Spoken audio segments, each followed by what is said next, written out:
तर गेल्या वेळेस कुठपर्यंत आलो?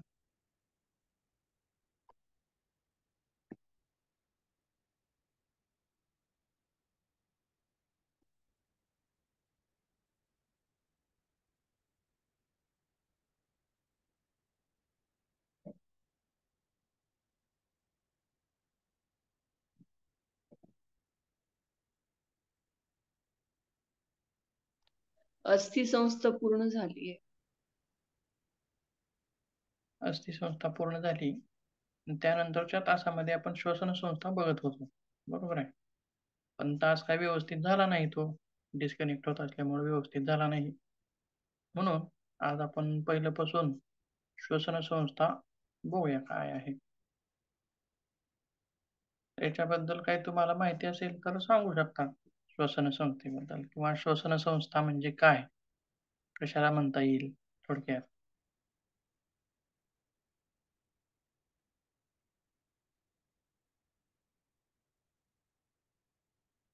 अनम्यूट करा.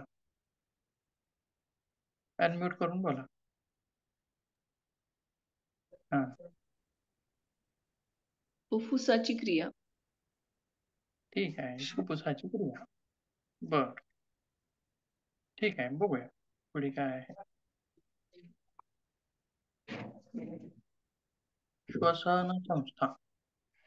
याच्यामधला पहिला शब्द आहे श्वसन आणि दुसरा आहे संस्था. बरोबर आहे. संस्था म्हणजे काय? तर अ, अनेकवचनी आहे ते नाव संस्था म्हणजे. बरोबर आहे. तिथं अनेक क्रिया किंवा अनेक अवयव एकत्र येणं अशा क्रिया घडतात. परंतु त्याच्या सुरुवातीचा जो शब्द आहे श्वसन, तर श्वसन नेमकं कशाला म्हणायचं ते अगोदर बघूया आपण. तर श्वसन म्हणजे वातावरणातील वायू आत खेचून घेणे आणि बाहेर टाकणे. बरोबर आहे. आत खेचून घेणे आणि बाहेर टाकणे. या क्रियेस श्वसन असे म्हणतात. बरोबर आहे. मग यामध्ये 2 मुख्य क्रिया घडतात. तर त्या कोणकोणत्या असतील? तर एक आहे श्वास आणि दुसरी आहे उच्छ्वास. आणि या दोन्हीही गोष्टी, या दोन्हीही क्रिया श्वसनामधल्या अतिशय अशा महत्त्वाच्या आहेत. बरोबर आहे. तर फक्त एका क्रियेमुळं श्वसन होऊ शकणार नाही. श्वास घेणे फक्त हीच जर क्रिया झाली, तर श्वसनाची क्रिया पूर्ण होईल का? नाही. किंवा फक्त श्वास सोडणे हीच क्रिया झाली, तर श्वसनाची क्रिया पूर्ण होईल का? नाही. बरोबर आहे. म्हणजे श्वास घेणे जितकं महत्त्वाचं आहे, तितकंच श्वास सोडणे ही क्रियासुद्धा अतिशय महत्त्वाची आहे. म्हणजे दोन्ही क्रिया असल्याशिवाय श्वसन ही क्रिया पूर्ण होत नाही.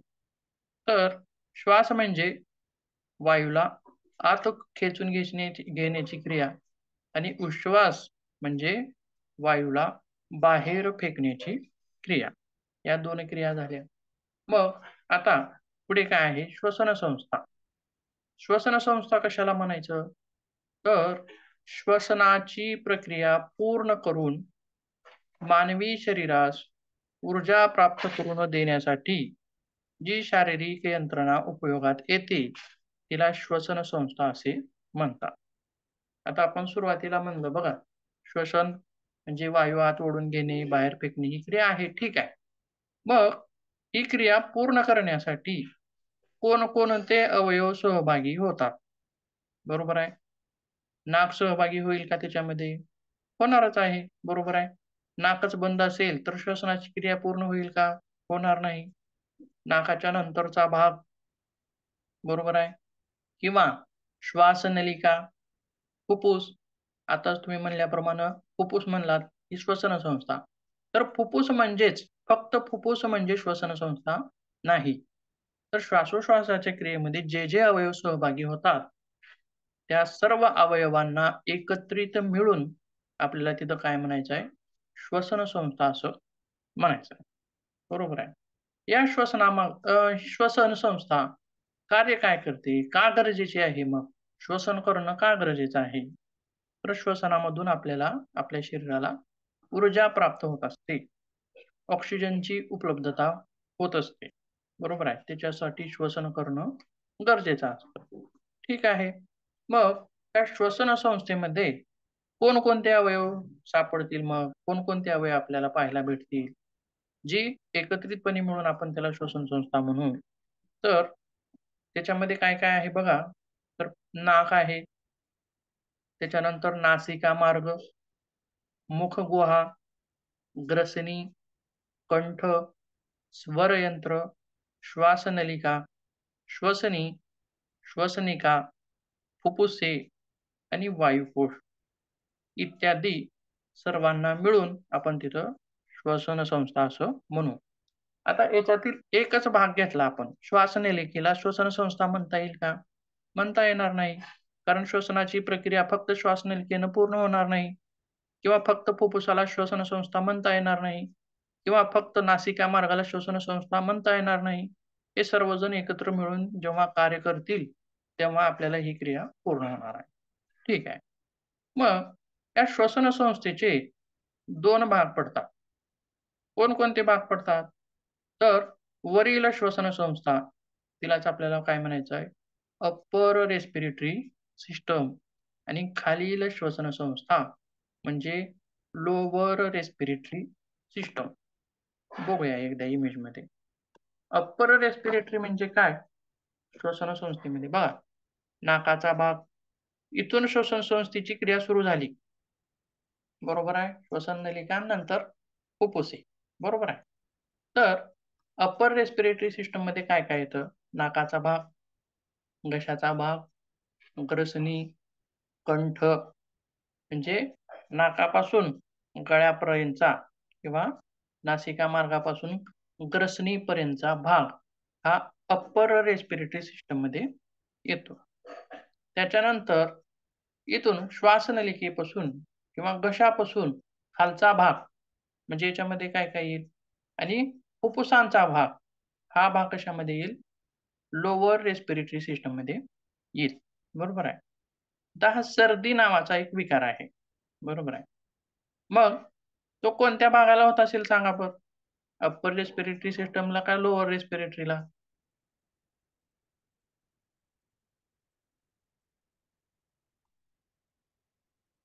सर तो दोन्ही भागात होतो. नाही.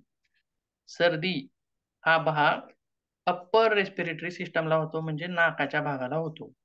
बरोबर आहे. खालच्या भागात नाही. तर खालच्या भागात झाला असं कधी म्हणता येईल? जर ते तुम्हाला निमोनिया पुढच्या स्टेपमध्ये. निमोनिया असेल, खोकला येत असेल, दम लागत असेल, धाप लागत असेल, घरघर वाजत असेल, परंतु त्याच्यामध्ये आणखीन एक गोष्ट आहे बघा. घसा दुखणे किंवा टॉन्सिल्स दुखणे हा भाग सुद्धा कशामध्ये आला मग? Upper respiratory system.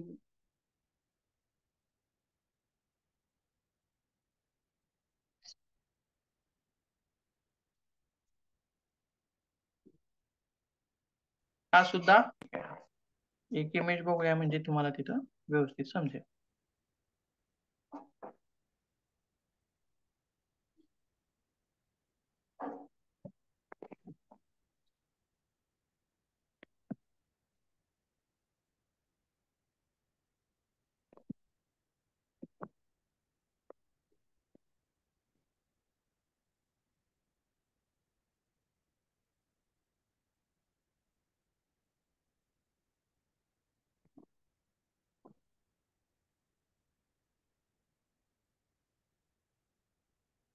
एक मिनिट हा.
बघा याच्यामध्ये दिसतंय आपल्याला.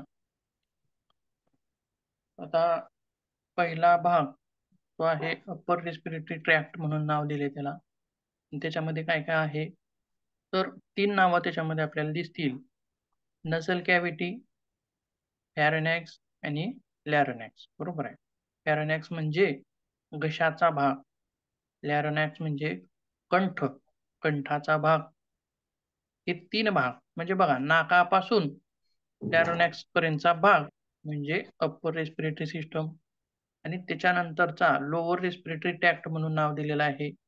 त्याच्यामध्ये काय काय आहे, ट्रॅचिया म्हणजे याला म्हणायचं आहे श्वासनलिका. त्याच्यानंतर प्रायमरी ब्रॉन्कायटिस म्हणजे श्वासनलिकेचं 2 ह्याच्यामध्ये विभाजन होतं, आणि त्याच्यानंतर लंग्स म्हणजे 2 फुफ्फुस. अच्छा, हे सर्व सर्व आपण सविस्तर बघणार आहोत, पण प्राथमिक माहिती म्हणजे वरील भाग अप्पर रेस्पिरेटरी आणि खालील भाग म्हणजे लोअर रेस्पिरेटरी मध्ये येतो. त्याच्यानंतर पुढे बघूयात आणखी, तर श्वसनाचे सुद्धा 2 प्रकार पडतात. तर 2 प्रकार कसे पडतात, तर पहिला प्रकार आहे फुफ्फुसाद्वारे केलं जाणारं श्वसन. बरोबर आहे.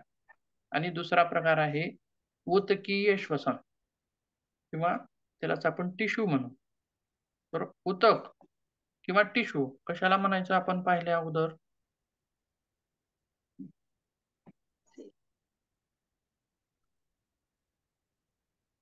ऊतक किंवा टिश्यू कशाला म्हणायचं? सेल पासून बनतात सर. सेल्स, पेशींचा समूह, पेशींचा संच. बरोबर आहे. 2 ठिकाणी रेस्पिरेशन होतं. म्हणजे काय, ऑक्सिजन घेणे. आता मुख्य घटक आहे वायूमधला ऑक्सिजन घेणे आणि कार्बन डायऑक्साइड सोडणे. पहिली प्रक्रिया कुठं होते, फुफ्फुसामध्ये होते. बरोबर आहे.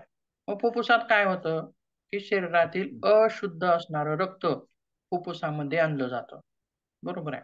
मग त्या आलेल्या रक्तामध्ये काय होतं, वायूमधील काय ऑक्सिजन मिसळला जातो मध्ये, आणि कार्बन डायऑक्साइड बाहेर सोडला जातो. ही प्रक्रिया पहिली कुठं घडली, फुफ्फुसामध्ये. त्याच्यानंतर हे शुद्ध झालेलं रक्त पुन्हा सर्वत्र शरीरामध्ये पसरतं. बरोबर आहे. धमन्यांद्वारे, धमन्यांद्वारे काय होतं, सर्वत्र शरीरामध्ये पसरतं.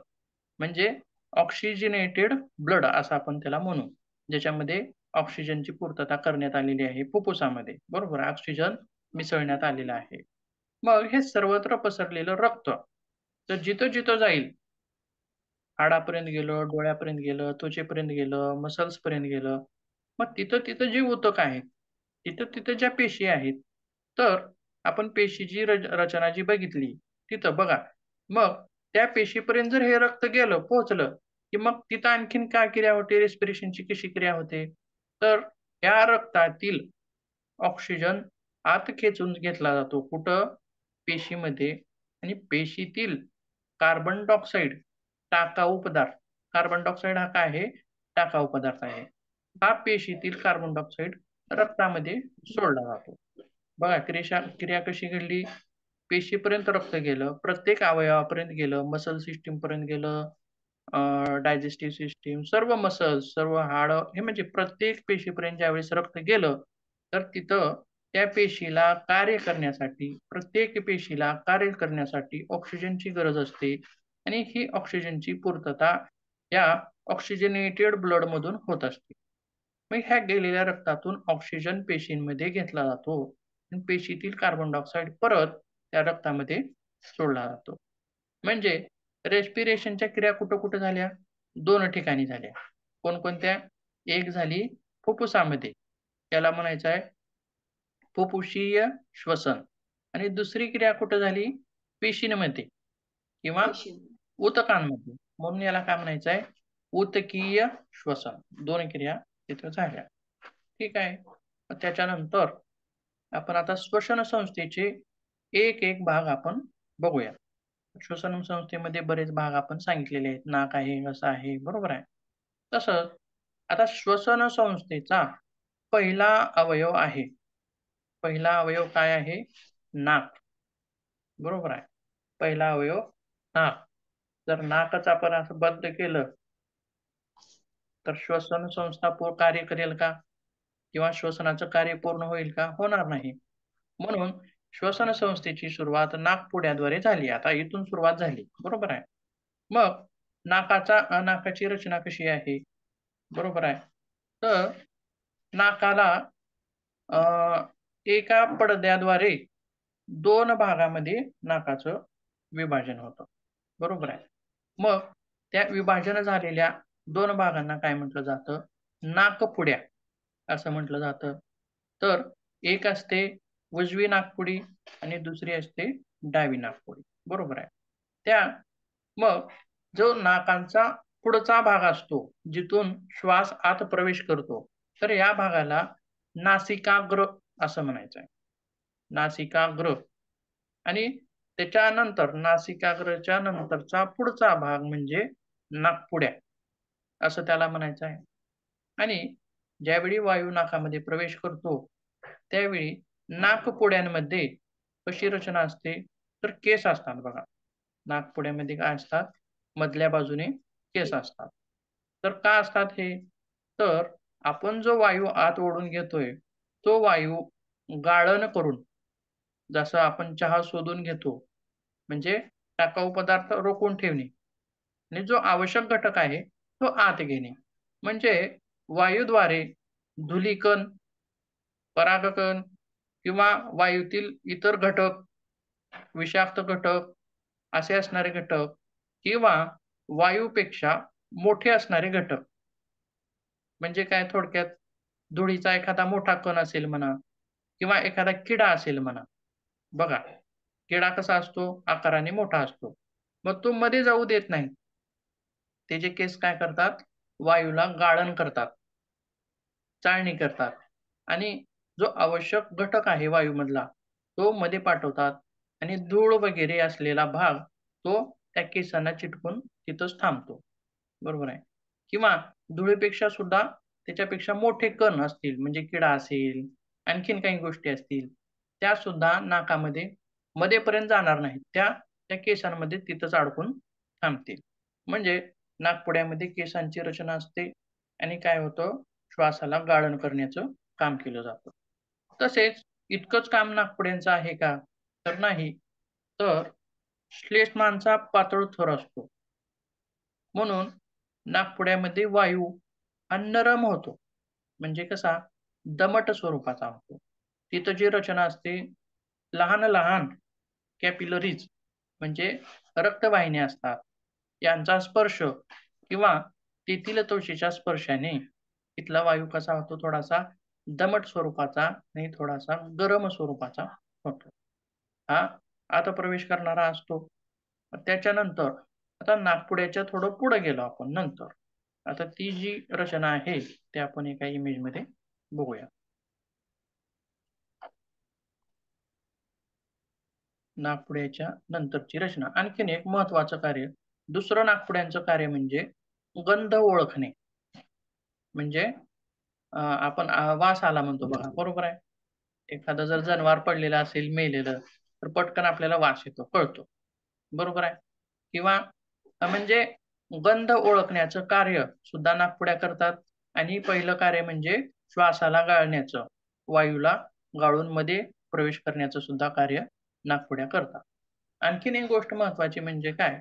गंध ज्ञान करताना जर समजा आपण एखाद्या खोलीमध्ये कांदे टाकलेले आहेत आणि आपण त्या खोलीमध्ये प्रवेश केलो, तर काय होतं? आपल्या नाकाला वास येतो.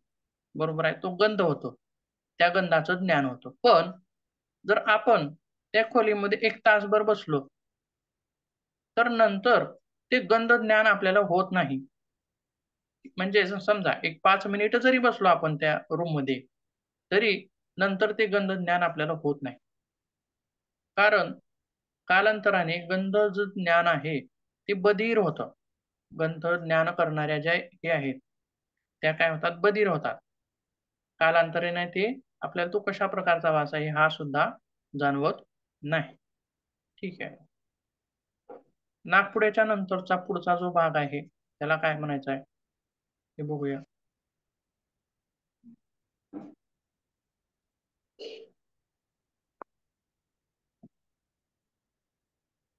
बघा, पहिला आहे नेझल कॅव्हिटी. आता त्याच्यामध्ये आपण 3 घटक बघूया. कोणकोणते? जो हिरव्या कलरने एक दर्शवलेला आहे म्हणजे नाकपुड्यांच्या नंतरचा भाग. त्याच्यानंतर पिवळ्या कलरने एक दर्शवलेला आहे आणि त्याच्यानंतर निळसर कलरने एक दर्शवलेला आहे. म्हणजे नाकपुड्यानंतर आपला घश्याची सुरुवात होते. घश्याची सुरुवात होते. त्यालाच आपण फॅरोनेक्स असं सुद्धा म्हणतो. मग हा घसा 3 टप्प्यामध्ये विभागलेला आहे. तर पहिला टप्पा आहे त्याला म्हणायचं आहे नासोफॅरिन्क्स आणि दुसरा आहे ओरोफॅरिन्क्स. म्हणजे काय? नासो म्हणजे काय? नाकपुड्या जिथं प्रवेश करतात, नाकपुड्या जिथं ओपन होतात किंवा नाकपुड्यांचा शेवटचा भाग. परंतु फक्त नाकाद्वारेच आपल्याला वायू ग्रहण करता येतो का? वायू शरीरामध्ये खेचता येतो का? नाही. तर तोंडाद्वारे सुद्धा खेचता येतो. बरोबर आहे. आणि तोंडाद्वारे सुद्धा घेतलेल्या वायूने श्वसनाची क्रिया आपल्याला पूर्ण करता येते. बरोबर आहे. म्हणजे हा भाग जिथं श्वासनलिकेला मिळतो, बरोबर आहे. तो भाग आहे पिवळ्या कलरने दर्शवलेला आहे बघा. बरोबर आहे. आणि तोंडाद्वारे तिथून ओपन होतं आणि पिवळ्या कलरच्या ठिकाणी तिथं क्लोज होतं. श्वासनलिकेला जाऊन तो मिळतो. त्याच्यानंतर खालचा भाग आहे. तिथं काय आहे?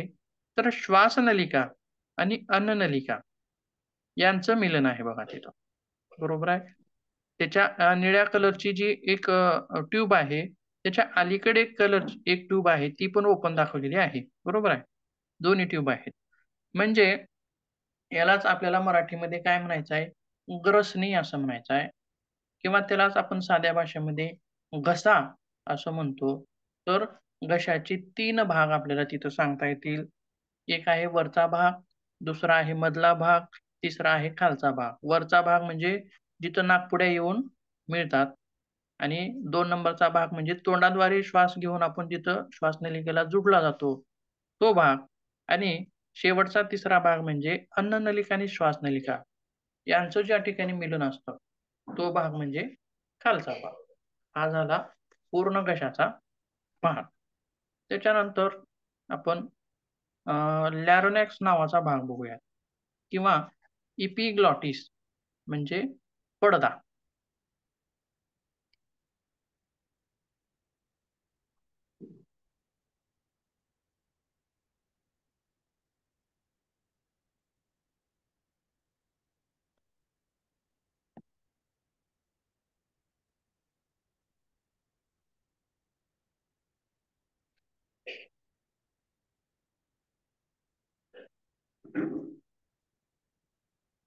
आता बघा, हा बाण जो दाखवलेला आहे, तो कशाचा मार्ग आहे? श्वासाचा मार्ग आहे, म्हणजे वायूचा मार्ग आहे. आणि बाण दाखवलेल्याच्या पलीकडे एक नळी आहे. ती कोणती नळी आहे? ती आहे अन्ननलिका.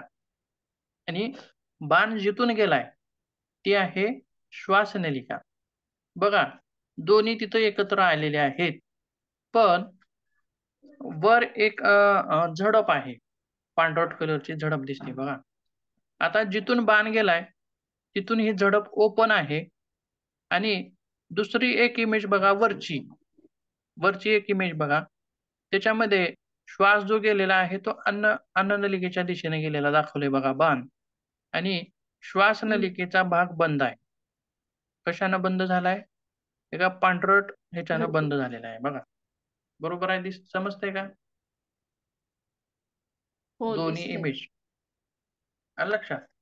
आता एक एक आहे श्वासनलिका आणि अन्ननलिका दोन्हीची टोकं एका ठिकाणी ओपन आहेत. बरोबर आहे. आणि घेतलेला श्वास इकडं पण जाऊ शकतो, इकडं पण जाऊ शकतो. इकडं जाणं गरजेचं आहे. बरोबर आहे. इकडं सतत वाहत असतो. पण ज्यावेळी आपण अन्न गिळतो, बरोबर आहे. अन्न गिळतो, मग त्यावेळी दोन्ही नळ्यामध्ये अन्न जाईल की हो? बरोबर आहे. बरोबर आहे. तर असंच जर या दोन्ही नळ्या ओपन राहिल्या, तर दोन्ही नळ्यामध्ये अन्न जाऊ शकतं.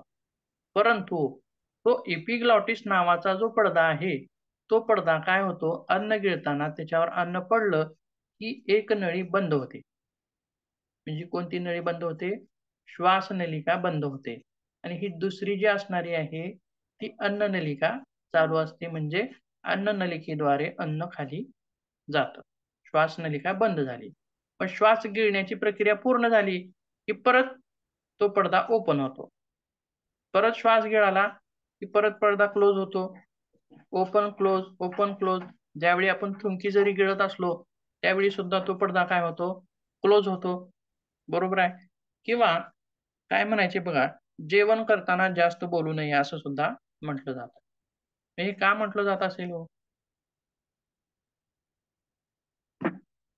तर जेवण गिळतानाची जी क्रिया आहे, ती बोलताना त्या पडद्याला चुकामुक होऊ शकते. म्हणजे बंद होण्याची जी क्रिया आहे त्याच्यामध्ये बोलण्याची पण क्रिया चालू आहे, गिळण्याची पण क्रिया चालू आहे आणि श्वसनाची पण क्रिया चालू आहे. या दोन्ही तिन्ही क्रियामध्ये तिथं चुकामुक होऊ शकते. म्हणजे अन्नाचा एखादा कण श्वासनलिकेमध्ये जाऊ शकतो. बरोबर आहे. आणि जेवण करताना कधी-कधी आपल्याला ठसका लागतो. असं का होत असेल? सांगता येईल? जेवण करताना ठसका लागणे, असा प्रकार होतो कधी-कधी किंवा पाणी पिताना होतो किंवा थुंकी गिळताना सुद्धा होतो कधी-कधी. मग हा ठसका का लागत असेल?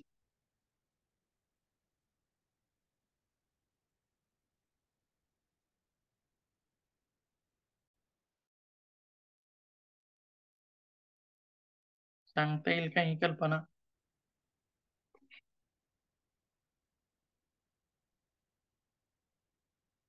ठीक आहे. बघा मी सांगतो. ज्यावेळी अन्न ग्रहण करताना, अन्न गिळत असताना एखादा कण एक बोलताय का काय तुम्ही? सध्या बाबांचं हे दे मला, हॉटस्पॉट दे बाबांचं. ठीक आहे. एखादा कण ज्यावेळी श्वासनलिकेमध्ये प्रवेश करतो, ज्यावेळी श्वासनलिकेमध्ये प्रवेश करतो, त्यावेळी तो अन्नाचा कण श्वासनलिकेद्वारे फुफ्फुसाकडे जाऊ नये म्हणून ठसका लागत असतो. आणि ठसका लागला, की तो अन्नाचा कण बाहेर फेकला जातो. बाहेर फेकण्याची क्रिया तिथं त्या ठिकाणी घडून येते. म्हणून जेवण करताना जास्त बोलू नये असं सुद्धा म्हणतात. हं. पुढे बघूयात परत.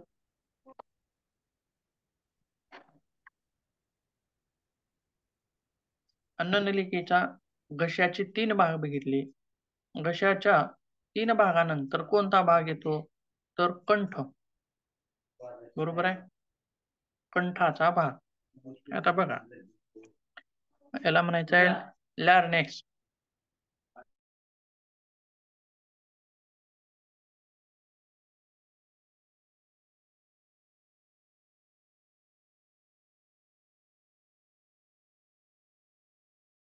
जो कंठाचा भाग असतो आणि कंठामध्ये कंठपेटी असते. बघा, या ठिकाणी एपिग्लॉटिस संपला. एपिग्लॉटिसच्या नंतर खाली हा लॅरिंक्सचा भाग म्हणजे कंठाचा भाग असतो. म्हणजे वायू आत जाताना किंवा बाहेर येताना वायूच्या प्रेशरद्वारे इथून ध्वनी उत्पन्न होत असतात. ध्वनी उत्पन्न होत असतात. इथं काय असते? तर कंठ म्हणजेच स्वरयंत्र इथं असतं. बरोबर आहे. आता काय काय झालं? पहिल्यांदा घसा झाला, त्यानंतर एपिग्लॉटिस झाला, इपिग्लॉटिसच्या नंतर स्वर यंत्र झालं.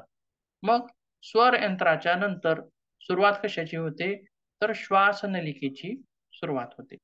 आता श्वासनलिका मुख्य एक श्वासनलिका असते, बरोबर आहे, आणि त्याचं नंतर विभाजन जे आहे ते 2 श्वासनलिकांमध्ये होतं. बघूया ते एकदा परत इमेजमध्ये.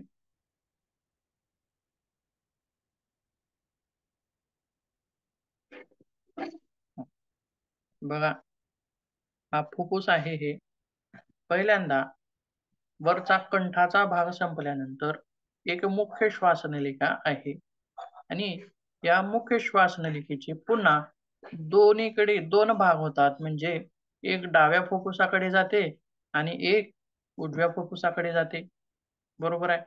त्याच्यानंतर या 2 श्वासनलिकांचे सुद्धा परत आणखीन भाग पडतात. ते कशा स्वरूपाचे आहेत याच्यामध्ये आपण बघू शकतो. बघा, एक डाव्या फुफ्फुसाकडे, एक उजव्या फुफ्फुसाकडे. त्यानंतर त्या 2 मुख्य श्वसनिकांचं परत आणखीन श्वसनिकांमध्ये विभाजन होतं, बरोबर आहे. तर याला काय काय म्हणायचं बघा. पहिली आहे श्वासनलिका. एक मिनिट हा. याला काय काय म्हणायचं बघा. पहिली आहे श्वासनलिका म्हणजे मुख्य. त्याच्यानंतर ज्या 2 होतात त्याला म्हणायचे आहे श्वसनी. आणि त्या 2 श्वसनींना ज्यांचं परत पुढे फाटे फुटतात त्यांना काय म्हणायचं आहे, 2 श्वसनींचं रूपांतर अनेक श्वसनिकांमध्ये होतं, म्हणजे त्याला म्हणायचं आहे श्वसनिका. काय काय झालं बघा, श्वासनलिका, श्वसनी आणि श्वसनिका. आणि श्वसनिकाची रचना जी असते, जसं की एखाद्या झाडाला बघा, एखादं चिंचेचं झाड असेल तर त्या चिंचेच्या झाडाला बघा असंख्य फाटे असतात, बरोबर आहे. असंख्य उपशाखा असतात, बरोबर आहे. मेन एक बुड असतं, त्याच्यानंतर आणखीन मोठे फांद्या असतात, त्याच्यानंतर त्या फांद्यांना परत आणखीन छोट्या छोट्या फांद्या असतात. तशीच रचना आपली श्वासनलिकेची असते. आणि ही श्वासनलिकेची आतील रचना ही अनेक अशा असंख्य अशा श्वसनिकांनी भरलेली असते. मग श्वसनिका या पुढे जाऊन मग काय होतं, त्यांचं रूपांतर कशामध्ये होतं, तर अगोदर सुरुवातीला त्याच्यामध्ये आपण फुफ्फुस बघूया. त्याच्यानंतर श्वसनिका कुठं जातात ते बघूया. तर फुफ्फुसाची रचना कशी आहे, तर फुफ्फुस हे हाडांच्या म्हणजे छातीच्या पिंजऱ्यामध्ये स्थिरावलेलं असतं. आणि त्याच्यामध्ये काय असतं, 2 भाग असतात. एक असतो उजवा भाग आणि दुसरा असतो डावा भाग, बरोबर आहे. आणि या फुफ्फुसाचे परत किती भाग पडतात, आता इथं बघा, एका भागामध्ये 3 भाग झालेले दिसतात बघा. जो उजवा फुफ्फुस आहे त्याचे 3 टप्पे दिसतात. त्याला काय काय म्हणले, सुपिरियर लोब, मिडल लोब आणि आहे इन्फेरियर लोब. आणि डाव्या फुफ्फुसाचे 2 भाग पडतात. त्याच्यामध्ये सुपिरियर लोब आणि इन्फेरियर लोब. याच्यामध्ये मिडल लोब दिसून येत नाही. म्हणजे उजव्या भागाचे 3 टप्पे आणि डाव्या भागाचे 2 टप्पे अशा स्वरूपामध्ये फुफ्फुसाची रचना दिसून येते. आणि उजव्या भागाचे जे फुफ्फुस आहे ते डाव्या भागापेक्षा थोडेसे मोठे असते. आणि फुफ्फुसाचा जो रंग आहे तो करडा तांबूस रंगाचा असतो. तसेच फुफ्फुसाला दुपदरी आवरण असते. 2 पदरी आवरण म्हणजे बाहेरचा भाग. परत आपल्याला मधला भाग बघायचा आहे. आता वरून त्वचेसारखा सपाट, एकदम सपाट असा त्वचेसारखा भाग दिसतोय, तो तांबूस रंगाचा आहे आणि दुपदरी आवरणाचा आहे, म्हणजे हा बाहेरचा भाग आहे. त्याच्यानंतर मधली जी रचना असते, फुफ्फुसाच्या मधली जी रचना असते ती रचना कशी असते, तर कप्प्या कप्प्याने बनलेली असते, बरोबर आहे. आणि कप्प्या कप्प्याने म्हणजे कशी, तर हे असतं बघा, तुम्ही पाहिले स्पंज, स्पंज पाहिले तर त्या स्पंज मध्ये जसे छोटे छोटे छिद्र असतात, गोलाकार छोटे छोटे छोटे छोटे असे छिद्र असतात. किंवा द्राक्षाचा घड आपण बघितलेला असेल, तर एका देठाला असंख्य असे म्हणजे कितीतरी द्राक्ष त्या घडाला चिटकलेले असतात. परंतु ते देठ जे असतं, त्या देठाचे परत उपशाखा होतात आणि प्रत्येक द्राक्षाला मिळालेले असतात. बरोबर आहे. तसंच श्वसनिका सुद्धा म्हणजे फुफ्फुसाची आंतररचना कशी आहे बघा, फुफ्फुसाच्या आंतररचनेतील प्रत्येक म्हणजे मधली आंतररचना दाखवतो एकदा.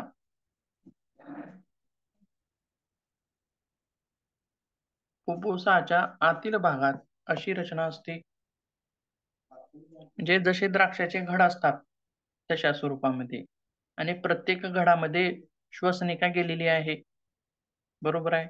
छोट्या छोट्या श्वसनिका गेलेल्या आहेत आणि अ, हे गोलाकार जे भाग आहेत त्याला काय म्हणायचं आहे, वायुकोश. फुफ्फुसाचा अंतिम शेवटचा एक छोटासा भाग म्हणजे वायुकोश. बरोबर आहे. या वायुकोशामध्ये श्वसन संस्थेचं शेवटचं कार्य पूर्ण होतं. शेवटचं कार्य इथं पार पडतं. आणि प्रत्येक वायुकोशाच्या भोवताली, आता खालची रचना बघा, प्रत्येक वायुकोशाच्या भोवताली लाल रंगाच्या धमन्या आणि निळ्या रंगाच्या शिरा ह्या चिटकलेल्या आहेत. प्रत्येक वायुकोशाच्या भोवताली. वरील भाग आपण इथं बघितला आहे आणि पहिल्या इमेजमध्ये मधला भाग दाखवलेला आहे बघा. मधून कशा स्वरूपाचा आहे? म्हणजे आपण ज्यावेळी श्वास घेतो, आपण ज्यावेळी श्वास घेतो, श्वास एंटर होतो, त्या वायुकोशांमध्ये, छोट्या वायुकोशांमध्ये, हे वायुकोश आपण मोठ्या स्वरूपामध्ये बघितलेत बरं का. परंतु फुफ्फुसातील कसे आहेत? कशी रचना दिसते? तर जसं स्पंजमध्ये छोटे-छोटे छिद्र आहेत, तशी रचना आहे. परंतु आपण हे झूम करून बघतोय. त्यामुळं मोठ्या स्वरूपामध्ये आपण तिथं बघतोय. ज्यावेळी आता बघा शेवटची क्रिया काय पार पार पडते तिथं, तर त्या एल्व्हिओल्सच्या भोवताली ज्या शिरा आणि धमन्या आहेत, यांच्याद्वारे त्या एल्व्हिओल्स पर्यंत रक्त आणलं जातं. रक्त आणलं जातं आणि त्या रक्तातील ऑक्सिजन बाहेर सोडला जातो. ऑक्सिजन आत घेतला जातो आणि कार्बन डायऑक्साइड बाहेर सोडला जातो. ही क्रिया कशी घडते एका इमेजमध्ये बघूया परत. आता एक एल्व्हिओल बघूया. आता हा एक वायुकोश आहे असं समजूया. आता प्रत्येक वायुकोशाच्या भोवताली असणाऱ्या शिरा आणि धमन्या बघा, अ, लाल आणि निळ्या स्वरूपाच्या चकत्यासारखं दाखवलेलं आहे इथं. आणि हे काय आहे तर रक्त आहे. बरोबर आहे. रेड ब्लड सेल्स असं आपण त्याला म्हणूयात. या अशा स्वरूपाच्या असतात आणि ज्यावेळी रक्त हे या वायुकोशामध्ये एंटर करतं, त्यावेळी इथं 2 बाण दाखवलेले आहेत बघा. आपण घेतलेला श्वास हा प्रत्येक वायुकोशापर्यंत पोहोचत असतो. बरोबर आहे. आणि प्रत्येक वायुकोशामध्ये गेल्यानंतर हे जे रक्त आहे बाहेरच्या धमन्या आणि शिरामधील, त्यामध्ये ऑक्सिजन मिसळला जातो. कुठं? वायुकोशामध्ये. आणि रक्तातील कार्बन डायऑक्साइड बाहेर फेकला जातो. म्हणजे बघा कोणकोणत्या क्रिया आहेत. म्हणजे रक्ताचा आणि वायूचा डायरेक्ट संबंध कुठे येतो? तर या अ, वायुकोशांमध्ये येत असतो. या एल्व्हिओल्समध्ये इथं त्यांचा डायरेक्ट अशा स्वरूपाचा संबंध येत असतो. मग प्रत्येक श्वासोश्वासात जवळपास 500 मिली हवेची अदलाबदल होत असते. परंतु त्यातील केवळ 300 ते 350 मिली हवा वायुकोशापर्यंत पोहोचते आणि 150 मिली जी हवा आहे ती वायुमार्गातच अडकून पडलेली असते. आणि दुसरी गोष्ट म्हणजे काय, 350 मिली हवेची फक्त अदलाबदल तिथं होत असते बघा. हवेचं आपण जे काही घेतो त्याचं परत एकदा सांगा. कशाचं? आपण किती ml हवा घेतो ते किती अडकून पडलेली असते, किती आपल्या फुफ्फुसापर्यंत जाते? फुफ्फुसापर्यंत जाणारी जी हवा आहे तिची संख्या आहे प्रत्येक श्वासोश्वासामध्ये 500 मिली आणि 300 ते 350 मिली वायुकोशापर्यंत पोहोचते.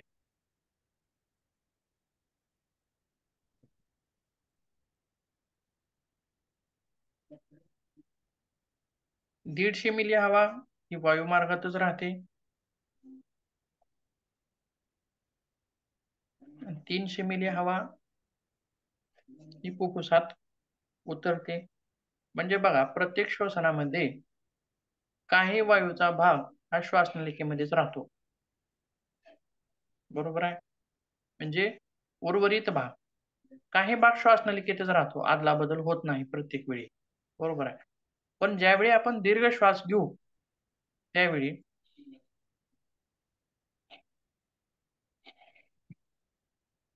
अशा वेळी मात्र सर्वच हवा आत घेतली आपण, हवेची पूर्ण आदला बदल केली. बरोबर आहे. जे उर्वरित हवा जी मध्ये आहे त्या उर्वरित हवेतला ऑक्सिजन घेतलेला आहे, मध्ये रक्तामध्ये मिसळलेला आहे, कार्बन डायऑक्साइड मध्ये आहे, पण त्या उर्वरित हवेचा तिथे उपयोग नाही. ज्यावेळी ही पूर्ण हवा आदला बदल होईल, आत आणि बाहेर होईल, त्यावेळी जास्तीत जास्त आपल्याला तिथं ऑक्सिजनचा लाभ आपल्याला तिथं घेता येत असतो. तर प्रौढ व्यक्ती तर श्वसनाचा दर किती असावा? श्वसनाचा दर किती असावा? तर प्रौढ व्यक्तीमध्ये 18 ते 20 वेळा हा सामान्य श्वसनाचा दर आहे. स्त्रियांमध्ये 20 ते 22 वेळा हा सामान्य श्वसनाचा दर आहे आणि लहान मुलामध्ये 45 वेळा हा श्वसनाचा दर आहे. आणि दुसरी गोष्ट म्हणजे काय? हा श्वसनाचा दर शांत स्थिर बसलेल्या व्यक्तींचा आहे. पण ज्यावेळेस आपण धावू किंवा घाबरलेले असू, रागामध्ये असू किंवा कष्टाचं काम करत असू, अशा वेळी किंवा अशा वेगवेगळ्या क्रिया करताना श्वसनाचा दर वाढत असतो, कमी किंवा जास्त होत असतो. बरोबर आहे. आणि जर ह्या श्वसन दराला सोडून श्वसनाचा दर समजा प्रौढ व्यक्तीमध्ये 18 ते 20 आहे, तर याच्यापेक्षा जर जास्त होत असेल श्वसनाचा दर, तर तो कसा आहे? अयोग्य आहे. किंवा श्वसनाचा दर याच्यापेक्षा जरी कमी होत असेल, तरी सुद्धा तो अयोग्य आहे. पण जी व्यक्ती नियमित प्राणायाम करत असते, जी व्यक्ती नियमित प्राणायाम करत असते, अशा व्यक्तीचा श्वसनाचा दर कमी असतो. का असेल हो?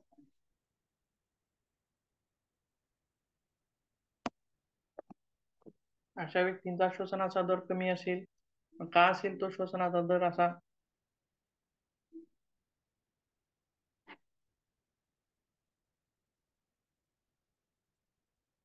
जी व्यक्ती नियमित प्राणायाम करते, अशा व्यक्तीचा श्वसनाचा दर कमी असतो.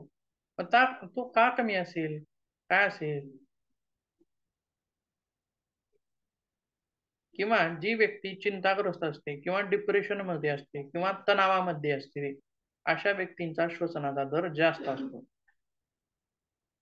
तर जी व्यक्ती नियमित प्राणायाम करत असते त्या व्यक्तीची फुफ्फुसाची कॅपॅसिटी वाढलेली असते, फुफ्फुसाची धारण क्षमता वाढलेली असते आणि नियमित प्राणायाम करणाऱ्या व्यक्तीचं श्वसन हे उथळ श्वसन नसतं, तर सखोल श्वसन असतं. श्वसन कसं असतं? ते सखोल, डीप ब्रिदिंग किंवा खोलवर श्वसन असतं. आणि सामान्य व्यक्तींचं श्वसन कसं असतं? साधारण. म्हणजे बघा, एखादा प्राणायाम करणारा व्यक्ती तो जर श्वास घ्यायला बसला, तर त्याची छाती भरायला सुद्धा वेळ लागते. बरोबर आहे. परंतु एक सामान्य व्यक्ती असेल, तर त्याची छाती लगेचच भरते. बरोबर आहे. म्हणजे दोन्हीमध्ये फरक काय आहे? तर एकाच्या फुफ्फुसाची कॅपॅसिटी वाढलेली आहे, इलॅस्टिसिटी वाढलेली आहे. त्याच्यामुळे श्वसनाचा दर त्याचा कमी असू शकतो. बरोबर आहे. तर ही झाली आपली श्वसन संस्था. तर श्वसन संस्थेशी निगडीत विकार काय सांगता येतील? तर अप्पर रेस्पिरेटरी सिस्टमला सर्दी, सारखं सारखं नाक वाहणं, नाक बंद होणं म्हणजे एखाद्या व्यक्तीची नाकपुडी बंद असते बघा. बरोबर आहे. पाहिले एकच नाक चालतं. किंवा त्याच्यानंतर घशाचे विकार, घसा खवखवणं, घसा दुखणं, घसा सुजणं हे विकार, हे सगळे श्वसन संस्थेचे विकार आहेत. पण अप्पर रेस्पिरेटरी सिस्टमला होणारे आहेत. त्याच्यानंतर लोअर रेस्पिरेटरी सिस्टममध्ये दमा, धाप किंवा उथळ श्वसन. उथळ श्वसन म्हणजे काय? तर सामान्य श्वसन किती आहे? 18 ते 20 आहे. परंतु 18 ते 20 पेक्षा जास्त श्वसन असेल, मग त्याला काय म्हणायचं आपण? जलद श्वसन किंवा उथळ श्वसन. हे दोन्ही श्वसन योग्य नाहीत. बरोबर आहे. आणि दुसरी गोष्ट म्हणजे काय? तर ब्राँकायटिस किंवा दमा लागणं किंवा धाप लागणं. यामध्ये काय होतं नेमकं? नेमकं काय होतं? तर ह्या श्वसनिका ज्या आहेत, ह्या प्रत्येक मध्ये गेलेल्या श्वसनिका किंवा मुख्य श्वासनली, श्वासवाहिनी यांच्यामधील भाग जो आहे, त्यांच्यावरती एक सूज येते किंवा मधील भाग हा रुंद होतो. आपण एका इमेजमध्ये बघूयात परत, म्हणजे लक्षात येईल. दमा लागणं किंवा दमा असणाऱ्या व्यक्तीच्या छातीमध्ये घर-घर, घर-घर असा आवाज येतो. बरोबर आहे. तर हे असं का होत असेल? तर याच्यामध्ये बघूयात. तर बघा, 2 श्वासनलिका इथं आपण पाहू शकतो. एक पहिली श्वासनलिका आणि दुसरी श्वासनलिकेचा छेद आहे हा. पहिल्या श्वासनलिकेचा जो मधला भाग आहे, तो रुंद आहे. परंतु दुसऱ्या श्वासनलिकेमधील जो भाग आहे, तो काय झालेला आहे? अरुंद झालेला आहे. बरोबर आहे, दिसतंय का?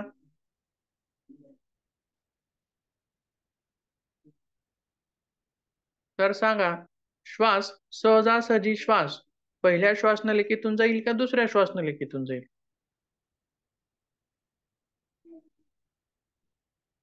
सांगता येईल?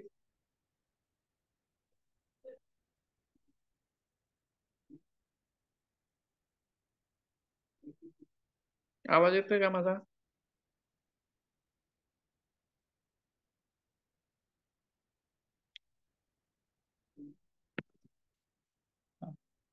आता दाखवलेली इमेज दिसली का? बरं, ठीक आहे.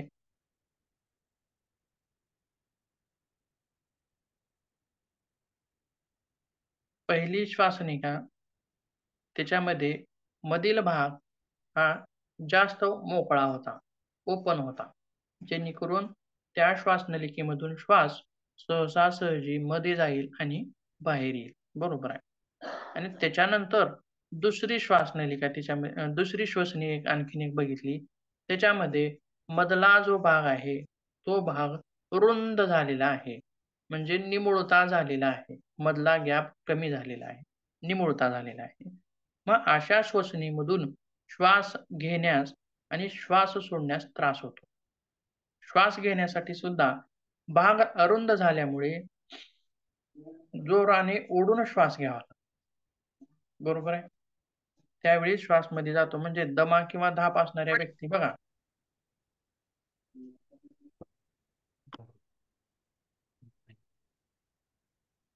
ऐकू येते का? ऐकायला येते सर, माझंच नेटचा प्रॉब्लेम आहे थोडा, मीच सतत लेफ्ट होऊ लागले. ठीक आहे, ठीक आहे. इमेज बघितली का आताची दाखवलेली?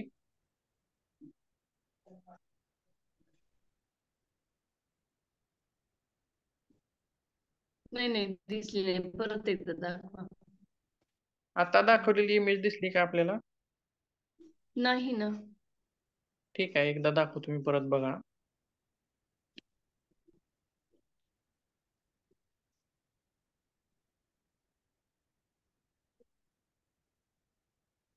लोअर रेस्पिरेटरी सिस्टीमचे जे काही विकार आहेत ते पण एक ऐकण्यात नाही आले. बरं, ठीक आहे, ठीक आहे. बघा, आता याच्यामध्ये 2 श्वसनिका दाखवलेल्या आहेत. बरोबर आहे. एक पहिली वरची आणि दुसरी खालची. तर पहिली जी आहे, तिच्यामधला जो भाग आहे, तो कसा आहे? क्लिअर आहे. म्हणजे हो. मधला जो व्यास आहे, मधला व्यास मोठा आहे. बरोबर आहे. त्यानंतर दुसरी जी श्वसनिका आहे खालची, तिच्यामध्ये मात्र मधला व्यास कमी झालेला आहे. बरोबर आहे. मधला मार्ग रुंद झालेला आहे. दिसतंय का हे? हो. बघा आता आलं लक्षात तुमच्या? तर दमा असेल किंवा धाप असेल, अशा लोकांमध्ये किंवा ब्रॉन्कायटिस नावाचा प्रकार किंवा न्यूमोनिया नावाचा प्रकार, असा जो प्रकार असेल, त्याच्यामध्ये श्वसनिका ज्या आहेत, त्या मधल्या भागावरती सूज आलेली असते किंवा त्याला इन्फेक्शन झालेलं असतं. त्याच्यामुळे या नलिका मधल्या बाजूने काय होतात? अरुंद होतात आणि अरुंद झाल्यामुळे श्वास घ्यायला त्रास होतो आणि श्वास सोडायला त्रास होतो. किंवा ज्या व्यक्तीला दमा आहे, अशी व्यक्ती श्वास घेताना त्याच्या छातीमध्ये घरघर ऐकू येते. बरोबर आहे.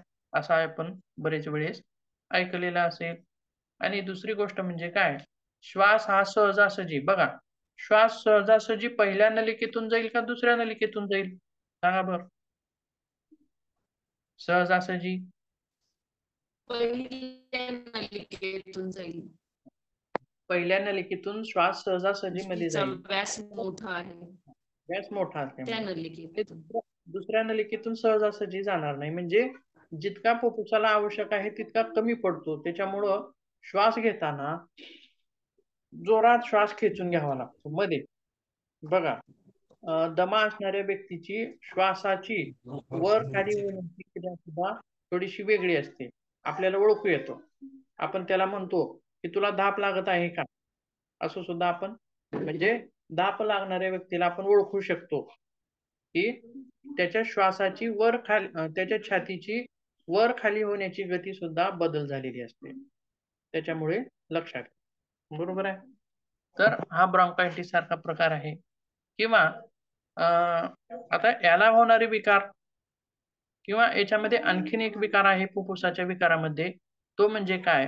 तर फुफ्फुसाची इलॅस्टिसिटी कमी होते. म्हणजे जसं फुगा प्रसरण पावतो आणि कमी होतो. परंतु ज्या लोकांच्या फुफ्फुसाची इलॅस्टिसिटी कमी होते, त्या लोकांचे फुफ्फुस कमी प्रमाणामध्ये फुगते. कमी प्रमाणामध्ये फुगते. बरोबर आहे. आणखीन दुसरी गोष्ट म्हणजे काय? तर असे वेगवेगळे विकार आपण इथं सांगू शकतो. किंवा कोरोना नावाचा जो प्रकार होता, तो कोणत्या रेस्पिरेटरीला हे करत होता, इन्फेक्शन करत होता? लोअर लोअर रेस्पिरेटरीला इन्फेक्शन करत होता. न्यूमोनिया लोअर रेस्पिरेटरीला इन्फेक्शन करतात. म्हणजे हे संसर्गजन्य आजार आहेत. कोणकोणते? जसं की विषाणूंची बाधा होणे किंवा जीवाणूंची बाधा होणे. त्याला आपण काय म्हणतो? व्हायरल इन्फेक्शन किंवा बॅक्टेरियल इन्फेक्शन. 2 प्रकारचे इन्फेक्शन आपण तिथं सांगू शकतो. बॅक्टेरियल इन्फेक्शन हे लवकर दुरुस्त होतं, लवकर कमी करता येतं किंवा बॅक्टेरिया हे मरणारे असतात. त्यांना मारू शकतो आपण. औषधाद्वारे त्यांना मारू शकतो. पण व्हायरसेस जे असतात, त्यांना मारता येत नाही. बरोबर आहे. त्याच्यामुळं व्हायरल इन्फेक्शन हे लवकर दुरुस्त होत नाही किंवा ते कॉम्प्लिकेशनमध्ये जाऊ शकतं. तर कोरोना हा कसा होता? व्हायरल इन्फेक्शन होतं.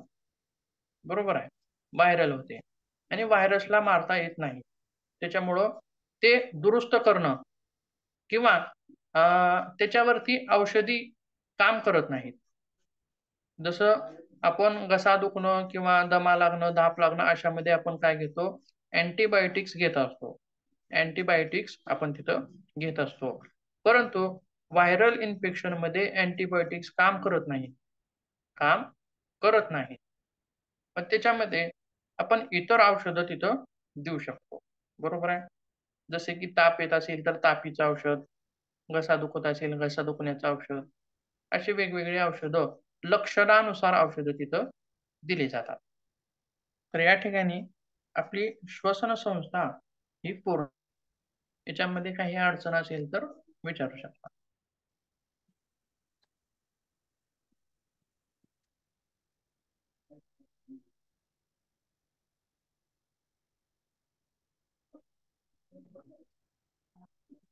नाही सर काही अडचण. समजले. आणि दुसरी गोष्ट म्हणजे काय, श्वसन संस्था मजबूत करण्यासाठी योगाभ्यासामधील प्राणायाम हा प्रकार अतिशय महत्वाचा आहे.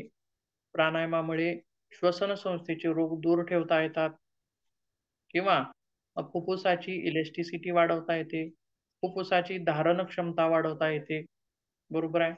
आणि दीर्घ श्वसन आपण तिथं करू शकतो. आणि वरच्या अप्पर रेस्पिरेटरी सिस्टमला योगामधील कोणता भाग आपण तिथे उपयोग करतो, तर जलनेती, सूत्रनेती किंवा गुळण्या करणे असे प्रकार आपण अप्पर रेस्पिरेटरी सिस्टम मध्ये वापरू शकतो विकार दूर करण्यासाठी.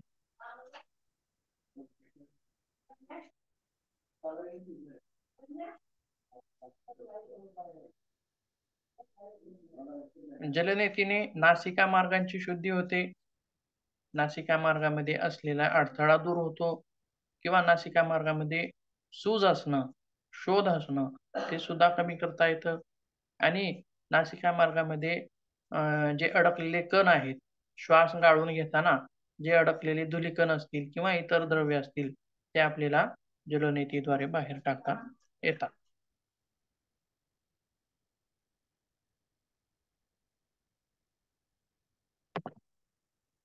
तर ठीक आहे, मग आपण थांबूया तिथं. पुढची जी संस्था आहे पचन संस्था, ते आपण उद्याच्या तासामध्ये बघूया.